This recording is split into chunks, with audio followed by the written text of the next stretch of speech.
दोस्तों 7 साल पहले दोनों दोस्त एक ही स्कूल में पढ़ते थे। एक दूसरे की खुशियों और दुखों के साथी थे। लेकिन वक्त बदला, हालात बदले।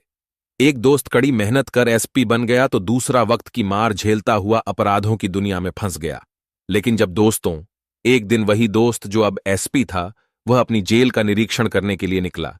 लेकिन जैसे ही वह जेल के गेट पर पहुंचा तो सामने खड़े एक कैदी को देखकर उसकी आंखें फटी की फटी रह गईं। क्योंकि दोस्तों, जेल की सलाखों के पीछे खड़ा वह व्यक्ति कोई और नहीं बल्कि उसका वही बचपन का मुस्लिम दोस्त था जिसने एसपी की हर कठिन से कठिन परिस्थिति में मदद करी थी। अब जैसे ही दोनों की आंखें मिलीं तो एक पल के लिए वक्त थम सा गया। लेकिन इसके बाद एसपी दोस्त ने अपने इस मुस्लिम दोस्त को छुड़ाने के लिए जो किया, उसे देखकर आपके भी रोंगटे खड़े हो जाएंगे। तो पूरी सच्चाई जानने के लिए वीडियो को अंत तक जरूर देखिएगा। दोस्तों, उत्तर प्रदेश के एक छोटे से गांव मायापुर में दो अनोखे दिल, दो अलग रंगों के इंसान बचपन से ही साथ पलते बढ़ते रहे। वहां के सादे वातावरण में, जहां मिट्टी की खुशबू और गर्मी भरी हवा में दोस्ती की महक बसी रहती थी। अमित कुमार और आरिफ खान ने एक दूसरे के साथ खेलते खेलते जिंदगी के पहले पन्ने सजाए। अमित एक ब्राह्मण परिवार में पला बढ़ा, जहां परंपरागत मूल्यों, कड़ी शिक्षा और नैतिकता की कसौटी पर उसका पालन पोषण हुआ। वहीं आरिफ खान एक मुस्लिम परिवार से था, जिसके पिता मेहनत से दर्जी का काम करते थे और मां ने घर की देखभाल में अपना सब कुछ लगा दिया था। दोनों में से एक का दिल जो कभी साफ और सपनों से भरा था, वहीं दूसरे में कभी कभी मौन सा दर्द झलकता था। बचपन से ही अमित ने बड़े सपने संजोए और उसने ठान लिया कि वह समाज में बदलाव लाएगा, कानून की दुनिया में एक मुकाम हासिल करेगा। वहीं आरिफ ने भी अपने पिता के साथ मेहनत की, लेकिन उसके सपने अक्सर परिस्थितियों और सामाजिक बाधाओं में उलझ जाते दिखते थे। समय के साथ अमित ने अपनी मेहनत और लगन से उत्तर प्रदेश पुलिस सेवा में प्रवेश किया और अपनी कड़ी मेहनत के बल पर धीरे धीरे उस पद पर पहुंचा जहां से अब वह एक सुपरिंटेंडेंट ऑफ पुलिस यानी एसपी के रूप में मशहूर था। अपनी सख्त वर्दी, अनुशासन और न्यायप्रिय रवैये के कारण अमित का नाम पूरे जिले में सम्मान और विश्वास के साथ लिया जाने लगा। लेकिन इसी दौरान अमित की व्यस्त दिनचर्या, नए सपने और नए रिश्तों में उलझ जाने के कारण उसने धीरे धीरे अपने बचपन के दोस्त आरिफ खान को भूलना शुरू कर दिया। आरिफ, जो कभी अमित के साथ खेतों में, गलियों में और मेले ठेले, मौसमी त्योहारों में अपनी हंसी बांटता था, अब अपनी जिंदगी के संघर्षों में उलझ चुका था। उसके परिवार की आर्थिक तंगी, सामाजिक असमानताओं और अपने सपनों की परछाइयों ने उसे ऐसे रास्तों पर धकेल दिया जहां कानूनी परेशानियां भी आम हो गई थीं। 7 साल बीत गए और अमित अब एक ऊंचे पद पर था, जबकि आरिफ की जिंदगी में उतार चढ़ाव का सिलसिला चलता रहा। और फिर एक दिन जब अमित अपने ऑफिस में एक जरूरी मामले पर काम कर रहे थे, तब एक अनपेक्षित सूचना ने उनके होश उड़ा दिए। आरिफ खान, बचपन का वो प्यारा दोस्त जिसे उन्होंने कभी याद नहीं किया था, अब एक गंभीर आर्थिक और आपराधिक मामले में फंसकर जेल में बंद था। यह खबर अमित के दिल को एक अजीब सी ठंडक से भर गई, क्योंकि उसके मन में अब भी बचपन की वो पुरानी यादें और दोस्ती के मीठे पल थे जो कहीं खो गए थे। अब यह सवाल उठता है कि क्या अमित अपने उच्च पद, आधुनिक दुनिया और नई जिंदगी में इतने व्यस्त होने के बावजूद अपनी पुराने रिश्तों की अहमियत को समझ पाएगा? क्या वह उस आरिफ से मिलने जाएगा जिसे उसने अनजाने में भूलकर अपने सपनों की ओर कदम बढ़ाते हुए पीछे छोड़ दिया था? यही सवाल इंतजार कर रहा है उस आगामी मोड़ का, जहां एक पुराने दोस्त की जेल की दीवारें और अमित के बदलते दिल के बीच क्या होता है, और इस कहानी का अगला अध्याय किस तरह से खुलता है। अमित कुमार जब जेल के निरीक्षण के लिए पहुंचे तो उनका चेहरा हमेशा की तरह सख्त और आत्मविश्वास से भरा हुआ था। जेल के गेट पर भारी पुलिस सुरक्षा तैनात थी और कैदियों की आवाजों के बीच वातावरण में अजीब सा सन्नाटा पसरा हुआ था। अंदर जाते ही जेल अधीक्षक ने उन्हें सलाम किया और ताजा मामलों की जानकारी देने लगा। तभी अचानक अमित की नजर उन कैदियों की सूची पर पड़ी जिनकी पेशी अगले हफ्ते थी। एक नाम ने उनकी धड़कनें रोक दी। आरिफ खान, वही आरिफ जिसे उन्होंने अपने बचपन की हर खुशी और हर दुख में शामिल पाया था। कुछ पल के लिए अमित का मन अतीत में खो गया। वे दो लड़के जो एक साथ खेतों में खेलते थे, आम के बगीचों में चोरी से फल तोड़ते थे, एक ही थाली में खाना खाते थे और भविष्य में कुछ बड़ा करने का सपना देखते थे। लेकिन अब वही दोस्त एक अपराधी के रूप में उनके सामने था। अमित ने तुरंत जेल अधीक्षक से कहा, मुझे उस कैदी से अकेले में मिलना है। अधीक्षक ने हैरानी से उनकी ओर देखा, लेकिन बिना किसी सवाल के आदेश का पालन किया। कुछ मिनट बाद एक कांस्टेबल ने लोहे के मोटे सरियों से बनी सलाखों के पीछे खड़े दुबले पतले शख्स को अमित के सामने लाकर खड़ा कर दिया। उसकी आंखों के नीचे गहरे काले घेरे थे, चेहरा मुरझाया हुआ था और कपड़े मैले कुचैले थे। अमित की आंखें अपने पुराने दोस्त को देखकर कांप उठीं। आरिफ उनकी आवाज भारी हो गई थी। आरिफ ने धीरे से सिर उठाया और जब उसकी नजर सामने खड़े अमित पर पड़ी तो उसकी आंखों में एक पल के लिए चमक आई, लेकिन फिर वह बुझ गई। एक फीकी हंसी के साथ उसने कहा, तो अब तुम एसपी साहब बन गए हो? तुम्हारे सामने मैं एक अपराधी हूं। अमित की आंखों में नमी आ गई, लेकिन उसने खुद को संभाला। यह सब कैसे हुआ? आरिफ, तुम यहां कैसे पहुंचे? आरिफ ने ठंडी सांस लेते हुए कहा, जब तुम आगे बढ़ गए तो मैं पीछे छुट गया। अमित, मेरी दुनिया वैसी नहीं थी जैसी तुम्हारी थी। तुम्हारे पास किताबें थीं, मेरे पास घर चलाने की जिम्मेदारी।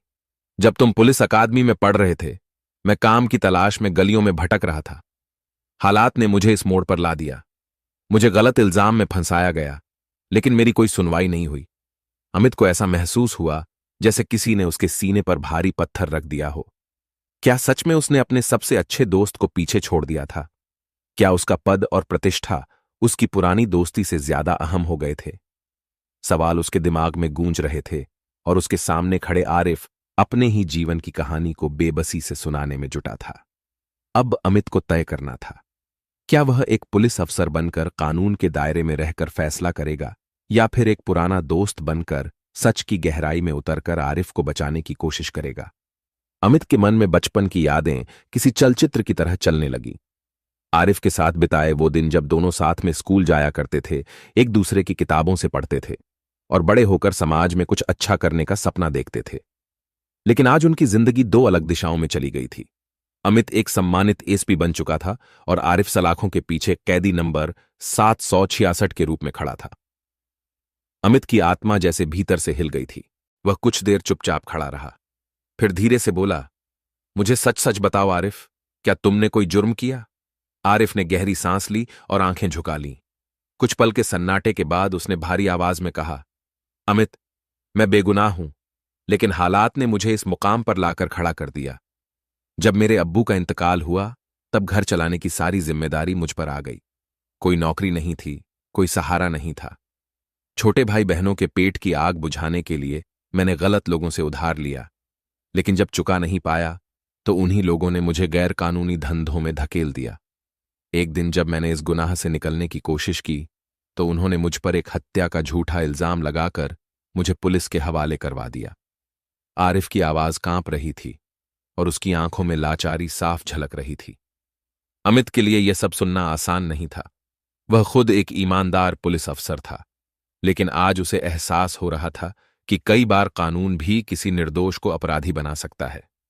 आरिफ ने धीरे से मुस्कुराने की कोशिश की और कहा, तुम जानते हो अमित, जब मैंने सुना कि मेरा सबसे अच्छा दोस्त एसपी बन गया है तो मेरे दिल में उम्मीद जगी थी। मुझे लगा था कि अगर कोई मुझे इस झूठे इल्जाम से बचा सकता है तो वह तुम हो।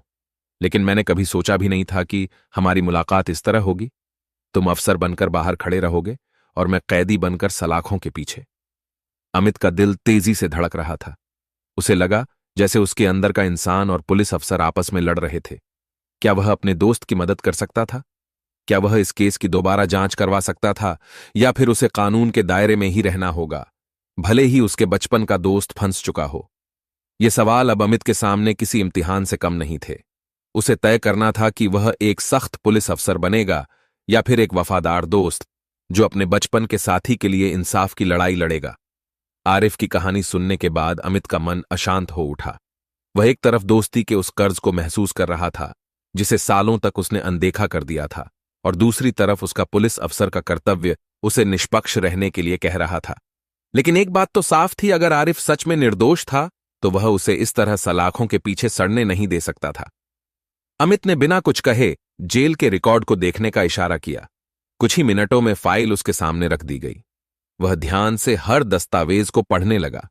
चार्जशीट में दर्ज किए गए आरोपों और सबूतों की समीक्षा करने के बाद उसे एहसास हुआ कि मामला जितना दिख रहा था उससे कहीं अधिक पेचीदा था। गवाह कौन थे? अमित ने जेलर से पूछा।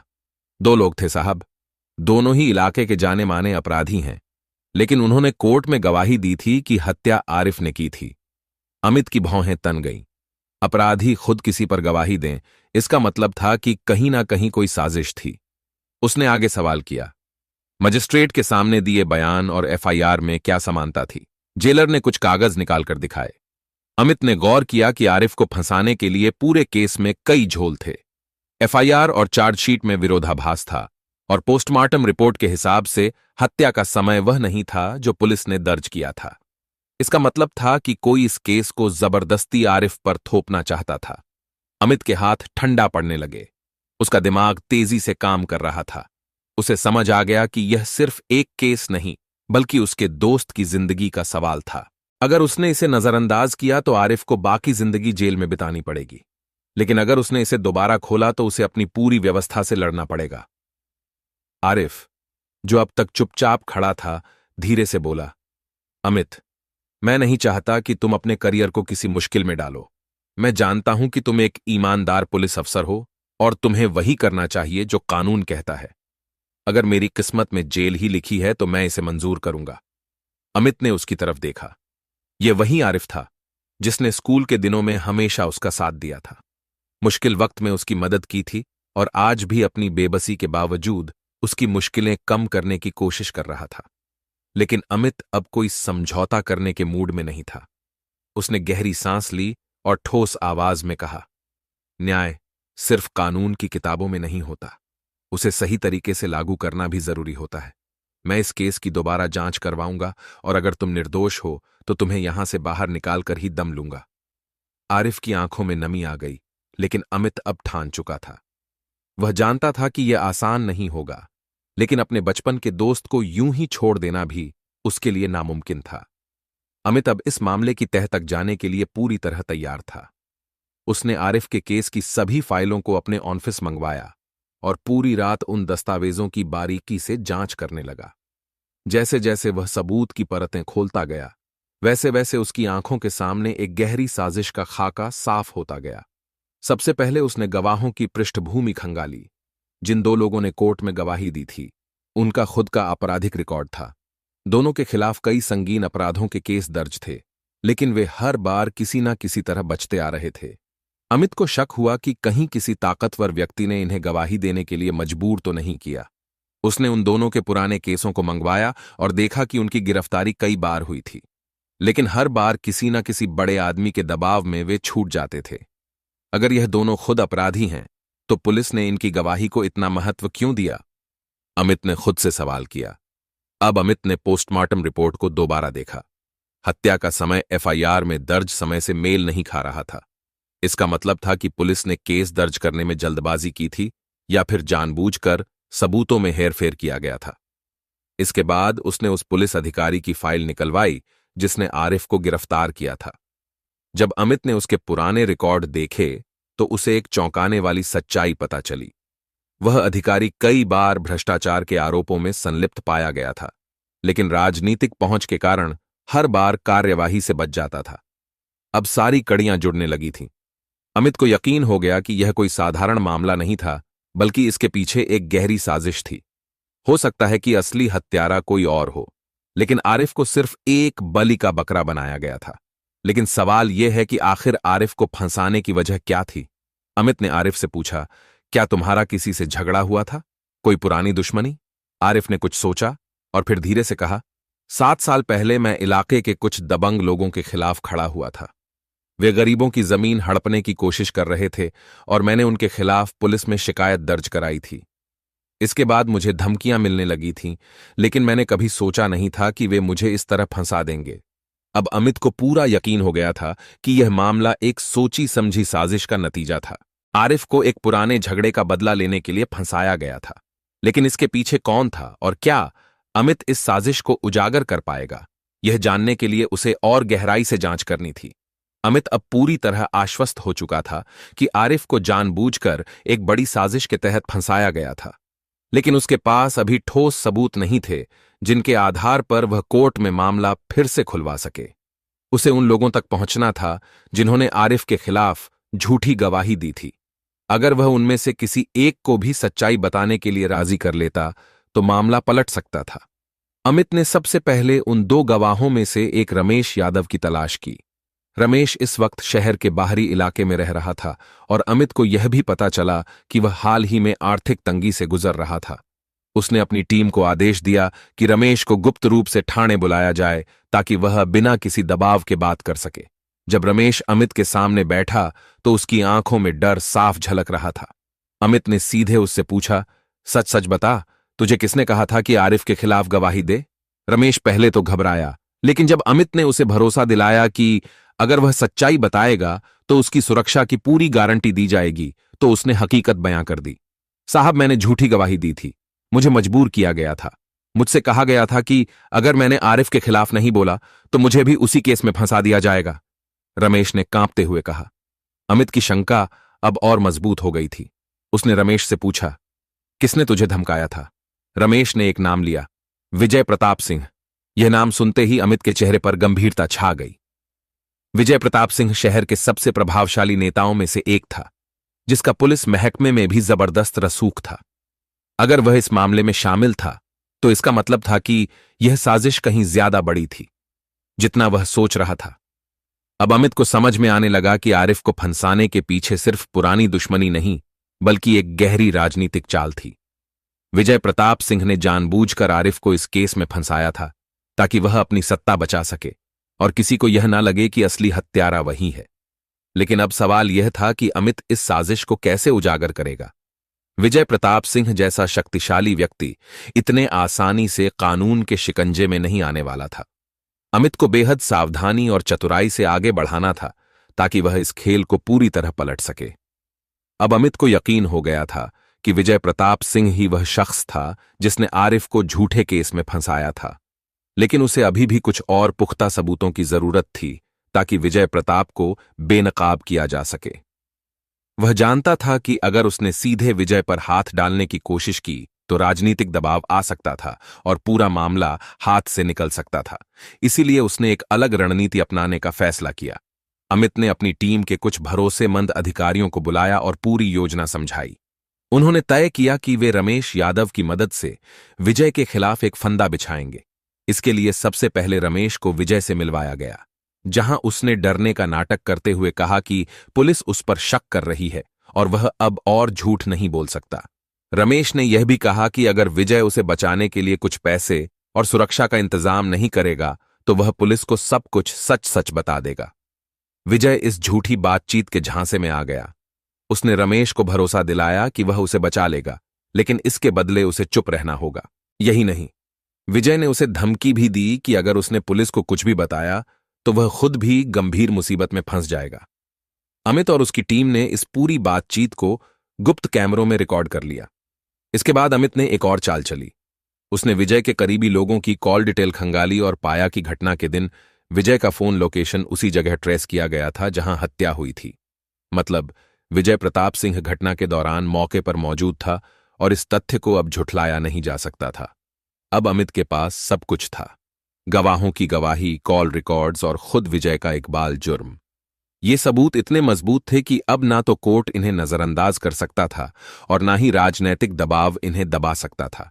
लेकिन अमित जानता था कि विजय जैसा रसूखदार व्यक्ति इतनी आसानी से हार नहीं मानेगा। अब सवाल यह था कि क्या अमित बिना किसी दबाव के विजय को गिरफ्तार कर पाएगा या फिर सच्चाई सामने आने से पहले ही कोई और बड़ा खेल खेला जाएगा। अमित को अब और भी ज्यादा सतर्क रहना था, क्योंकि विजय प्रताप सिंह जैसे लोग आखिरी पल में कुछ भी कर सकते थे। अमित अब पूरी तरह तैयार था। उसके पास सारे सबूत थे, लेकिन सबसे अहम था सही वक्त पर सही कदम उठाना। उसने अपनी टीम को आदेश दिया कि विजय प्रताप सिंह को दबोचने के लिए पूरी रणनीति तैयार की जाए। लेकिन वह जानता था कि विजय इतना बड़ा नाम है कि उसे राजनीतिक संरक्षण भी मिल सकता है। इसलिए अमित ने एक और चाल चली। उसने मीडिया को इस केस की सारी जानकारी लीक कर दी। बड़े न्यूज चैनलों और अखबारों ने इसे प्रमुखता से दिखाना शुरू कर दिया। देखते ही देखते विजय प्रताप सिंह का चेहरा पूरे देश में बेनकाब हो गया। जनता में आक्रोश फैलने लगा। सोशल मीडिया पर लोग न्याय की मांग करने लगे। राजनीतिक दबाव बढ़ने से सरकार को भी हस्तक्षेप करना पड़ा। अब समय आ चुका था। अमित ने अपने सबसे भरोसेमंद पुलिस अधिकारियों के साथ विजय प्रताप सिंह को उसके बंगले से गिरफ्तार कर लिया। जैसे ही पुलिस की गाड़ियां विजय के घर पहुंची, वह हैरान रह गया। उसने भागने की कोशिश की, लेकिन पुलिस ने चारों ओर से उसे घेर लिया। गिरफ्तारी के दौरान विजय ने चिल्लाकर कहा, अमित, तुम्हें नहीं पता कि तुम किससे दुश्मनी ले रहे हो। मैं जेल से बाहर आते ही तुम्हें और तुम्हारे कैरियर को खत्म कर दूंगा। लेकिन अमित शांत था। उसने विजय की आंखों में आंखें डालकर जवाब दिया, कानून से बड़ा कोई नहीं होता। विजय प्रताप, अब तुम्हारा खेल खत्म। आरिफ, जो वर्षों से एक झूठे केस में जेल की सजा काट रहा था, उसे कोर्ट ने निर्दोष करार दिया और रिहा कर दिया गया। जब अमित ने जेल के बाहर आरिफ को गले लगाया तो उसकी आंखों में आंसू थे। उसने कहा, मुझे माफ कर दे दोस्त, मुझे तुझे बचाने में 7 साल लग गए। आरिफ मुस्कुराया और बोला, सच्चे दोस्त कभी देर नहीं करते अमित। तूने अपना कर्तव्य भी निभाया और अपनी दोस्ती भी। यही सबसे बड़ी जीत है। इस तरह न्याय की जीत हुई। दोस्ती फिर से जिंदा हुई और साजिश रचने वालों को उनकी सजा मिल गई। अमित ने साबित कर दिया कि अगर इरादे मजबूत हो तो सच्चाई को कोई झुका नहीं सकता। आप क्या कहना चाहते हैं इस कहानी के बारे में? आपकी राय कमेंट बॉक्स में लिख सकते हो, लोगों के साथ शेयर कर सकते हो। वीडियो अगर अच्छी लगी हो तो वीडियो को लाइक और चैनल को सब्सक्राइब जरूर करें, ताकि हमें थोड़ा सा हौसला मिले आप लोगों के लिए ऐसे ही अच्छे अच्छे वीडियो बनाने के लिए। इन कहानियों को सुनने का उद्देश्य किसी को परेशान करना बिल्कुल भी नहीं है। यह कहानी आपको इसलिए सुनाई जाती है ताकि आप लोग इन कहानियों में से कुछ ना कुछ सीख सके और अपने जीवन में उस चीज को अप्लाई कर सको। मिलते हैं किसी अगली वीडियो में नए टॉपिक के साथ। तब तक के लिए जय हिंद, जय भारत। आप सभी का बहुत बहुत धन्यवाद।